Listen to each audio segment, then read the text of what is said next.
Olympic Weightlifting Coach Course, Weightlifting Theory Part 1, Pull Theory.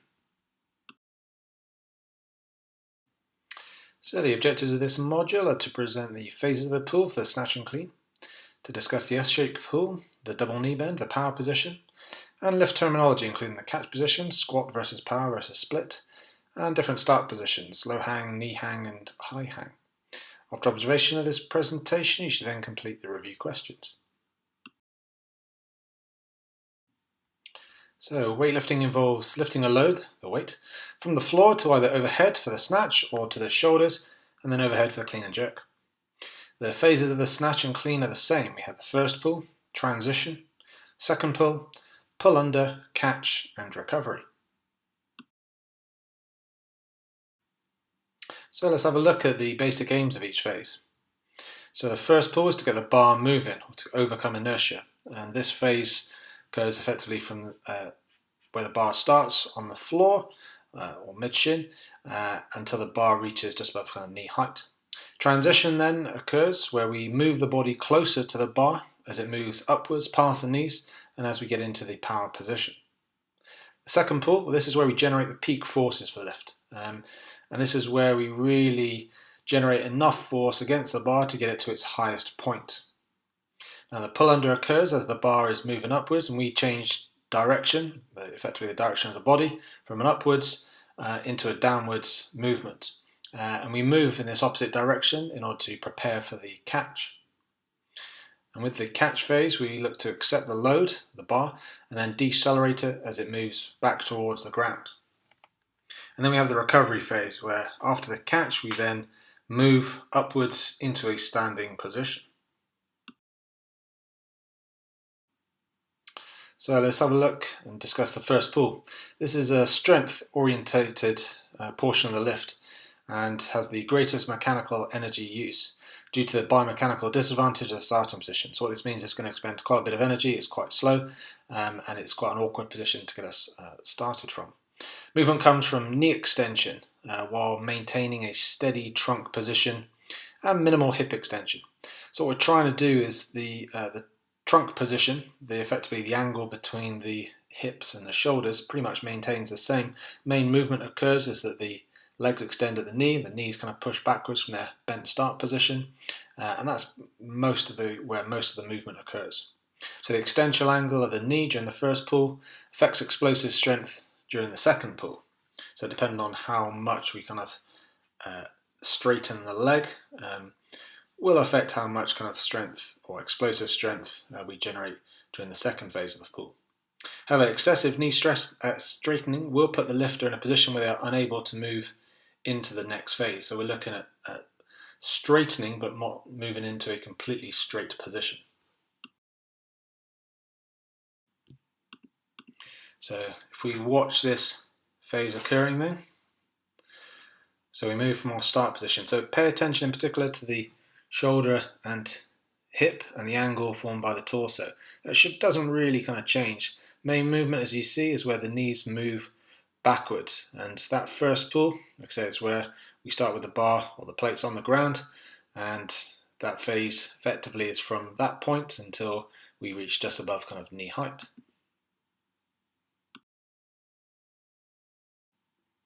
Then we have the transition phase, also known as a scoop phase. The reason it's called a scoop phase is because we're almost kind of scooping the body underneath the bar as it gets to an appropriate height. So the transition is used to describe the movement as the bar passes over the knees and starts to move towards the second pull. So we have the first pull from the ground and the second pull when we get into the kind of power position. Transition effectively is that transitioning between those two phases. During this phase, the knees are pushed forward under the bar, and this is done in order to reorientate the trunk and hips in relation to the barbell. So effectively we kind of get these knees moving forward by pushing the hips forward and by pulling the shoulder backwards, but the knees in particular occur from pushing the hips forward. It is during this phase the double knee bend occurs, also kind of shorthand written as DKB, and the knee flexion angle increases. So we start with our knees bent, we start to straighten them and extend them during the first pull, and then we see this rebending, this double knee bend, during the transition phase. Transition also facilitates keeping the barbell at a more vertical vector, which is associated with more successful lifting. So the more you can keep the barbell moving upwards, then the more likelihood that you're going to have a successful lift. So here we see the transition. The hips move forward and push the knees forward. The shoulders pull back and the bar continues to move upwards as it brushes, in this case with the clean, kind of mid thigh.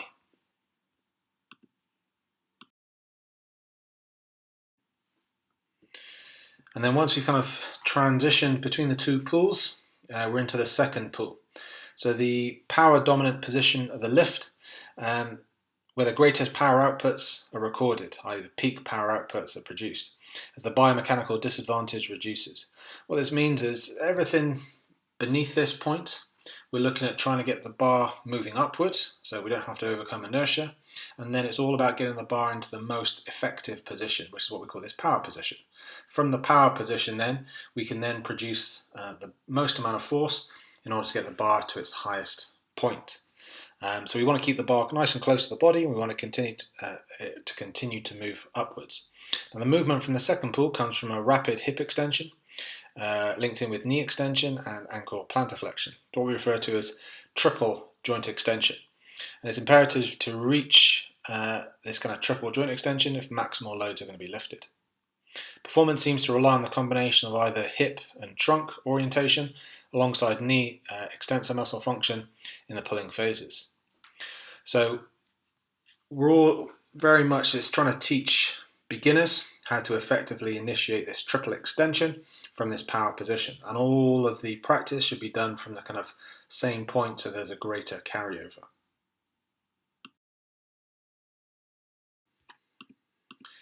So here we see the second pull, and it's effectively, in relation to the lower body, a triple extension. We have extension of the knee, extension of the hip, and plantar flexion of the ankle. Now you can kind of see from the kind of end point, some lifters get into a very hyperextended position, some are a lot more vertical, but effectively it's kind of like performing a vertical jump. It's this triple extension through the lower body. In addition though, in order to help bring the bar upwards, we also link it in with an elevation of the scapula, so effectively a shrug. So some coaches will just refer to the second pull as a jump and shrug holding onto the bar.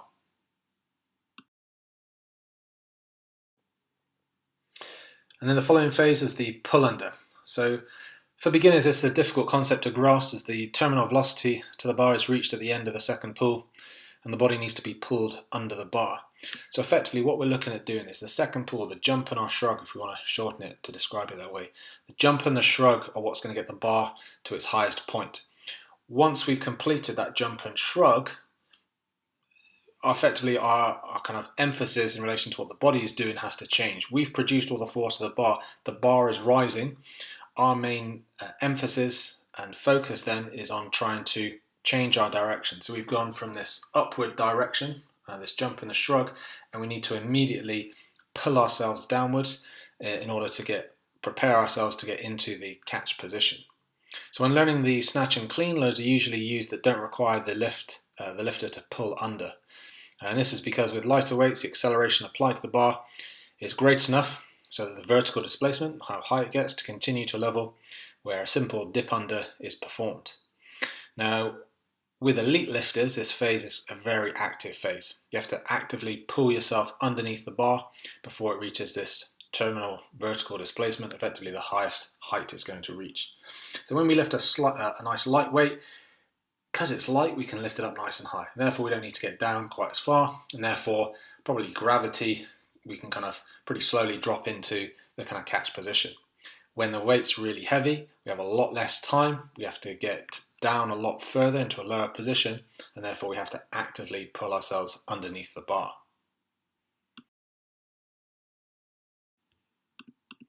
So here we see the pull under. The bar is moving upwards. We have a very short amount of time to pull ourselves underneath to get into the catch position, which in this case is the front squat in preparation for the clean, as part of the clean. So you have to actively, whilst the bar is moving upwards, pull yourself underneath. Now things that may also happen with this is we may shift our feet outwards, so you tend to start with your feet slightly closer for the first pull, transition and second pull, and then as you pull yourself underneath, it's quite common after we've been up on our toes to shift your feet outwards to make it slightly easier to have a wider stance for the catch position.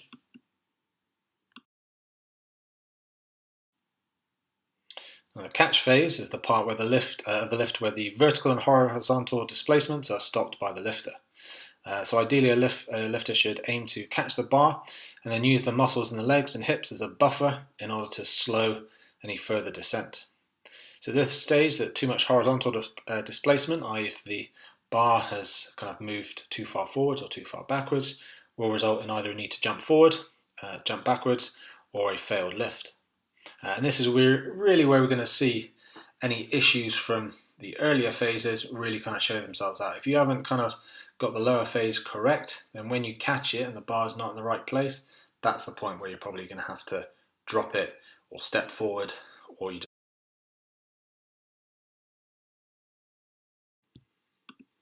So we decelerate the bar, so it's reached its peak height, starts to go towards the ground, and a lifter then will kind of decelerate it before it reaches the ground. Now a lot of elite lifters, as you'll kind of see here, will actually kind of judge, and they won't lift it up really high, but they'll judge it so they can kind of just accept the weight, and then as they drop down a little bit, you're effectively in a full squat position anyway. So the thighs are going to hit the calves, we're at this kind of maximum knee flexion, and we use that as extra energy to then help yourself get up during the recovery phase. So as much as anything, you're kind of using the natural braking of being in this deep squat position to kind of stop the weight from moving any further, rather than having to actively decelerate it using your muscles. Now if we lift that bar much higher, you're going to have to do more active work to decelerate it then.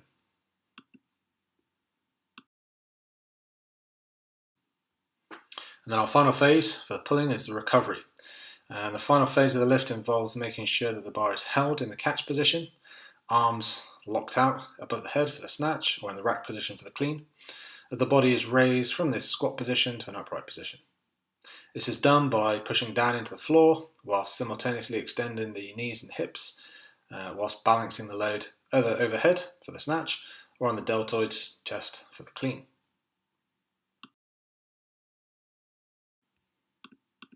So here we see the recovery for the clean then. From that bottom deep squat position, we push through the ground, extend the knees, extend the hips, and come up into a standing position. As you see at the end there, a lot of lifters will then almost kind of bounce the bar off their chest. And this is usually due to just kind of adjusting the grip in preparation for the jerk to follow. You don't tend to, or you don't see that when people do the snatch.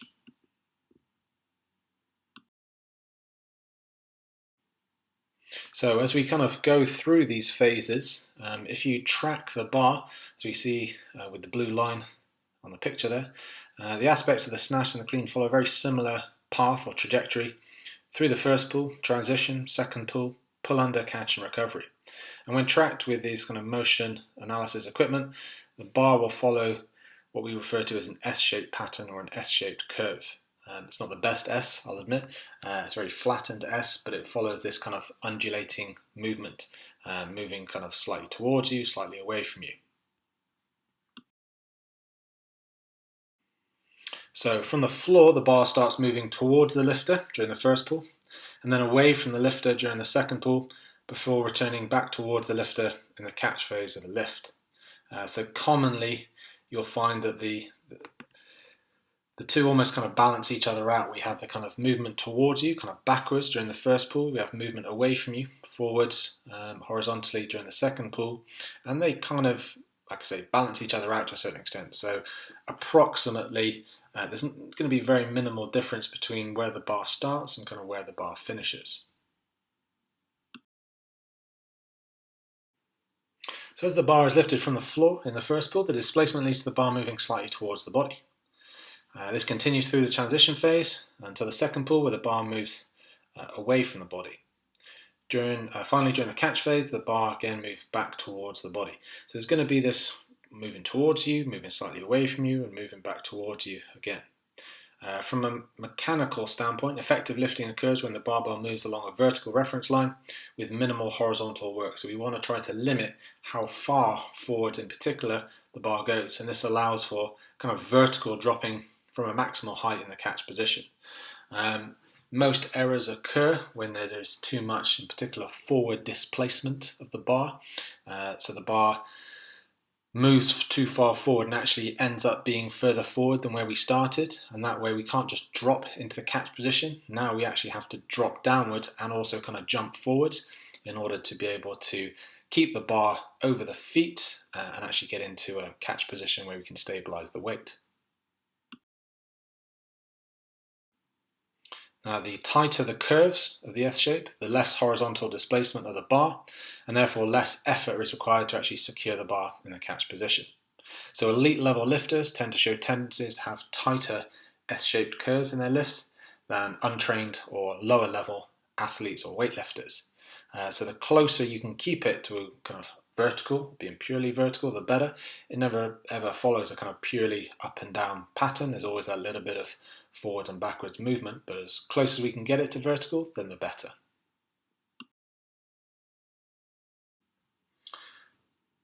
Double knee bend. So the importance of the double knee bend cannot be overemphasized, and it's probably the most under-taught and under-rehearsed element of all phases of the lift. It puts the trunk and hips into a position where rapid extension can occur, allowing both the hip extensors and spinal extensors to be utilized. It also keeps the bar close to the center of mass, reducing shear forces in the lumbar spine. Furthermore, it utilizes the stretch shortening cycle of the quads and hamstrings, which allow for greater knee and hip extension torques to be produced. So this double knee bend it's not essential in order for you to get the bar overhead or for you to get the bar to the chest for clean. And a lot of lifters, kind of amateur people just kind of playing around with the Olympic lifts, may not perform a double knee bend. But the double knee bend is really what separates those that have learned how to do it properly from those that have not, because it is much more efficient. And utilizing this kind of stretch shortening cycle, this is why we get this potential improvement in reactive strength training, which we discuss in the benefits.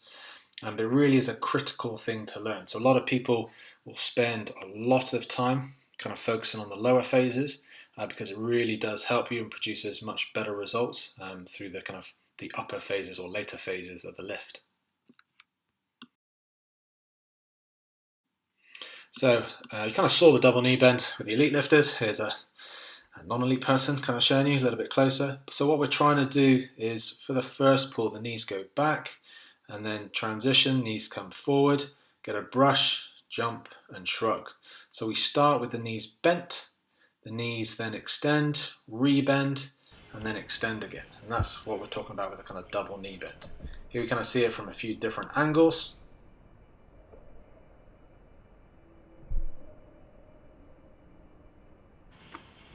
And as we said, this is really what kind of separates those that have taken the time to learn the technique properly, rather than those that just try to kind of focus on getting the weight to the chest or getting the weight overhead.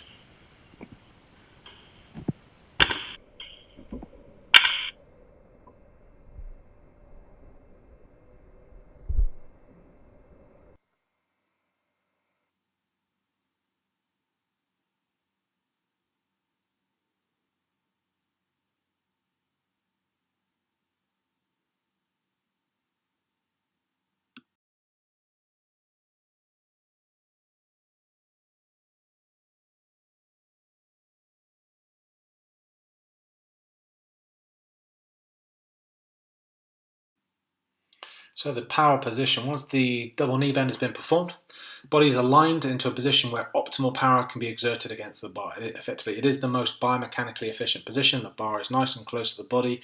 We're in this kind of partial squat position, and it's from here, with the bar already kind of moving upwards, that we can then impart the maximum amount of force on the bar, so we can reach these kind of peak forces. We refer to this as the power position, as the peak forces generated during a clean or snatch occur at this point with the second pull. With the bar close to the thighs, the knees in front of the bar and the hips behind, a simple vertical jumping motion with a slight backwards trajectory and a strong shrug, elevation of the scapula, means that maximal loads are going to be lifted and peak power outputs produced. Now the power position does vary between the snatch and the clean because the grip width is wider in the snatch versus the clean. So during the snatch, the power position is generally somewhere between the upper thigh and the crease of the hips. During the clean, the power position is generally between the mid-thigh and upper thigh, so it's slightly lower down in comparison with the snatch. Differences exist due to lifter height, so even between lifters all performing, let's say, the snatch, there will be differences between lifter height, their arm length, and individual grip width preferences. And it's mostly, the height of the torso and the kind of biomechanics of the torso, the length of the arms and how wide they have their grip will kind of dictate exactly where this power position is and where the bar is in relation to the power position during both.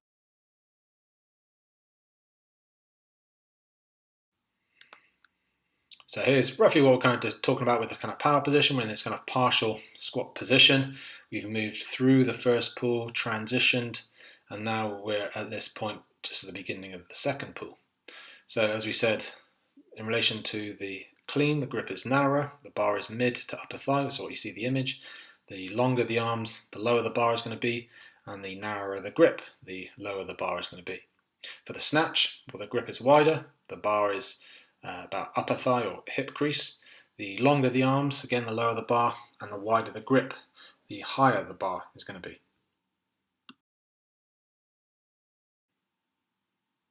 So learning the double knee bend through rehearsal of the movement during the power shrug low pulls and high pulls from the floor will facilitate a much better carryover to the actual execution during a full lift. This cannot be overemphasized. You want to spend considerable amount of time making sure that you're getting a good double knee bend. You can skip through it, but in the long run it will be detrimental. Lift terminology. During the snatch, the goal is to lift the weight from the floor to above the head with the arms locked out in a single motion. During the clean and jerk, the goal is to lift the weight from the floor to above the head with the arms locked out in two motions. The first motion is to the chest, and the second motion is then from the chest overhead. There is no distinction in the rules as to how much the legs should bend once it is caught overhead or at the chest. However, to accommodate different biomechanics and preferences, 3 distinct styles of catching the load can be adopted. If the hips finish below the knees in a parallel stance, we refer to this as a kind of squat style. So if you hear the term squat snatch, that effectively means you're catching the weight overhead in a deep squat. If you hear the term squat clean, same thing, you're catching it on the shoulders in a deep front squat position. And a squat jerk, then you're jerking it overhead and you're catching it in a deep overhead squat. If the hips finish above the knees in a parallel stance, we refer to this as the power style. So a power snatch means that you perform the snatch and only dip down partially, so you're catching it in a partial squat. Power clean, you're catching it in a partial front squat. And power jerk, feet are parallel, and we jerk it above the head and again catch it in a partial overhead squat. If one leg is forward and one leg is back, then we refer to this as the split style. So if you lift the weight from the floor above the head, and as the weight's going up, you then split 1 foot forward, 1 foot back, this would be called a split snatch. You do the same thing with a split clean when we lift it to the chest. And then probably the most common one most people see is a split jerk. So you take the bar from the shoulders to above the head, and as the bar is moving upwards, we split 1 foot forward and 1 foot back. Now all of these varieties are considered legal in competition, and it is good to play around and try all 3 styles for different lifts to find which suits you best. So if we take the clean as an example, we've got a squat clean on the left hand side, so we're catching it in a deep squat position. Got a power clean in the middle, so we're catching it in a partial squat. And then we have our split clean, where we've lifted the weight up and caught it with 1 foot forward and 1 foot backwards. The squat clean and power clean are a little bit more common, less common to see as a kind of split clean variation being performed.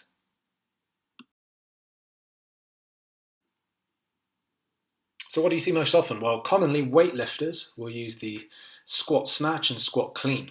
And the reason they use these variations is you don't have to lift the weight as high for the catch position. So effectively it's more biomechanically efficient. they load it up with more weight. They then don't need to lift it up as high in order to get into the kind of deep overhead squat or deep front squat position in order to catch it.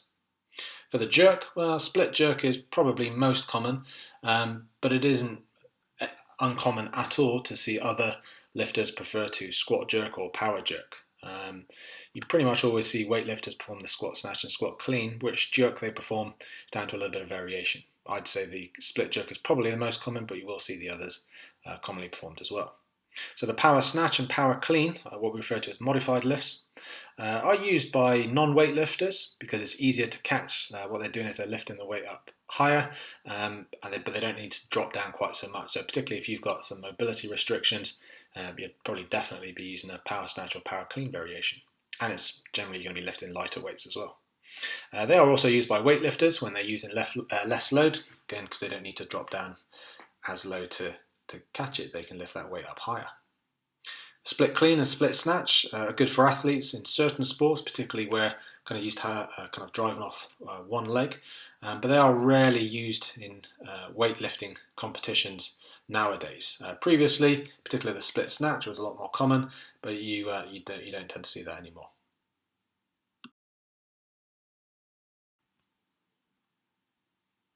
Further to the definition of lift variety by leg and hip depth or action, we can also classify lifts that are used outside of competition. And these variations are generally used for training purposes and to work on specific phases of the lift in order to elicit changes in peak strength, power, or technical challenges. And these modified positions involve in starting with the bar at various heights above the floor, either suspended in the hands or starting from blocks, which are kind of, as we mentioned before, wooden apparatus used in lifting facilities. So examples of this would be the different hang positions where the bar is held in the hands and not supported. There's usually a preloading effect initiated by lowering the bar from the hips and facilitating an eccentric loading the posterior chain muscles. So you kind of start from a standing position, do a little dip down, and then initiate the clean or snatch depending on what you're doing. How or where we start from can also be defined. So we have our kind of low hang where the bar starts below the knee, kind of mid or knee hang where the bar starts at about knee height, and then the high hang where the bar is starting above the knee. You can also use blocks, and these wooden steps allow the bar to start at different heights, and we can adjust that height, but the bar is dead as it is when lifting it from the ground. The first action is concentric, there's no preloading effect. So again, we can perform a power snatch where we are lifting the weight above the head. We might do that from any of those different hang positions, or we could do it from a dead start where we use the blocks and adjust the height, again, below the knee, at the knee, or above the knee in order to focus on particular phases. So here we see the kind of different hang positions: low hang, mid or knee hang, and the high hang. The grip is a clean grip for this one, so the position of the body and the bar, particularly the high hang, will vary slightly when we're performing it with the snatch.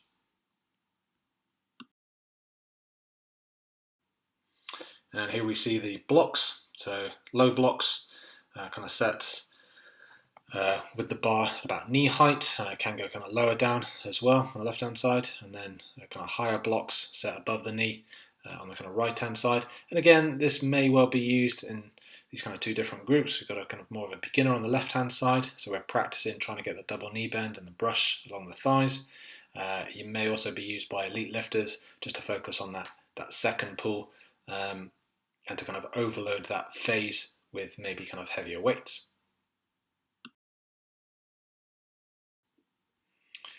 With our assistant lifts, we have a couple that we'll talk about here.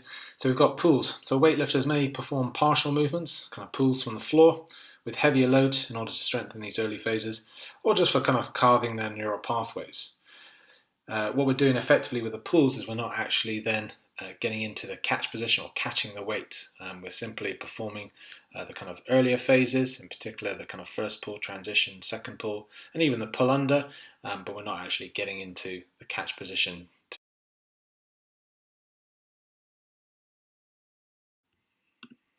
And here we see a pull being performed from a Chinese weightlifter. So we're taking it from the ground, we're performing the first pull, transition, second pull, and even the pull under. And a lot of people can be quite negative about doing pulls. This is usually where we kind of are holding that top position, and that's not great because it teaches you to then hold that top position after the second pull and not immediately change direction.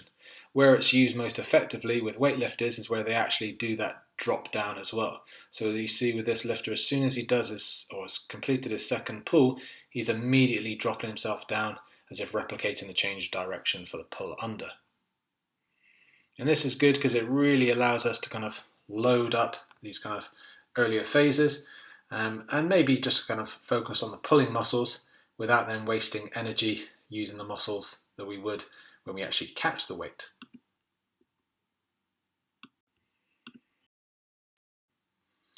And there are many weight training exercises used to complement the lifts, modified lifts and pulls, and these would include Romanian deadlifts, back extensions, good mornings, glute ham raises, front, back and overhead squats, split squats, lunges, overhead presses, bench presses, dips, rows and pull-ups. And all of these are going to be good for training in particular the lift, squat and press pattern and pull pattern muscles.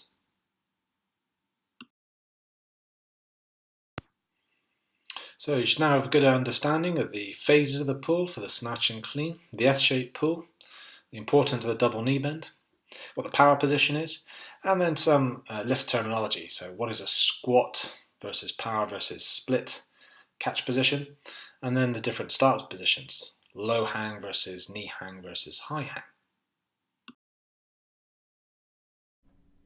So you want to complete the review questions for this section to ensure you've met the learning outcomes, and then move on to the next module.